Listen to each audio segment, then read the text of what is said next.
Ölkəmizdə ali təhsil sahəsində son illərin ən mühüm islahatlarından biri həyata keçirilir. Gürcüstan hökumətinin qərarına əsasən 2026-2027-ci tədris ilindən etibarən dövlət universitetlərində təhsil alan tələbələr üçün ali təhsil tamamilə ödənişsiz olacaq.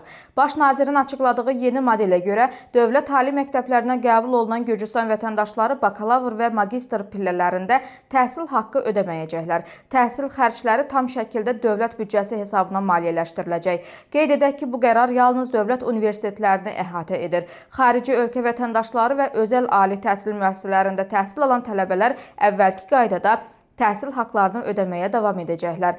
Bu səbəbdən mütəxəssislər abituriyentlərə universitet seçimi zamanı yeni qaydalarla bağlı bütün detalları əvvəlcədən dəqiqləşdirməyi tövsiyə edirlər. Yeni sistemlə birlikdə uzun illər tətbiq olunan dövlət qrantı modeli də dəyişir. İndiyədək tələbələr vahid milli imtahanlarda topladıqları nəticələrə əsasən 170 və ya 50%lik dövlət qrantı əldə edirdilər. Yeni qaydalara əsasən isə dövlət universitetlərinə qəbul olunan tələbələrin təhsil haqqı tam şəkildə dövlət tərəfindən ödəniləcək və qrant sisteminə ehtiyac qalmayacaq. Hökumətin məlumatına görə bu islahatın əsas məqsədi ali təhsili daha əlçatan etmək, istedadlı gənclərin maddi səbəblərdən universitet təhsilindən kənarda qalmalarının qarşısını almaq və ölkənin insan kapitalına daha çox sərmayə qoymaqdır. Ekspertlər hesab edirlər ki, bu qərar minlərlə ailənin maliyyə yükünü əhəmiyyətli dərəcədə azaldacaq, çünki ali təhsil haqqı uzun illər bir çox ailələr üçün ciddi xərc hesab olunurdu. Yeni sistem isə tələbələrə daha rahat şəkildə ali təhsil almaq imkanı yaradacaq.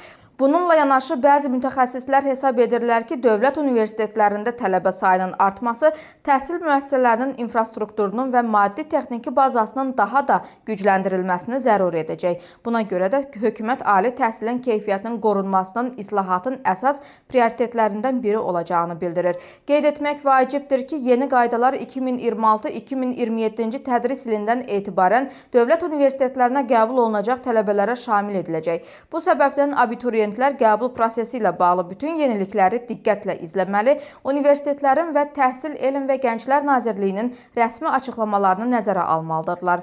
Beləliklə, Gürcüstanda ali təhsilin maliyyələşdirilməsi sahəsində yeni mərhələ başlayır. Hökumət hesab edir ki, bu islahat gənclərin ali təhsilə çıxış imkanlarının genişləndirəcək, ailələrin xərclərini azaldacaq və ölkənin gələcək inkişafı üçün daha güclü təhsil sistemi formalaşdıracaq.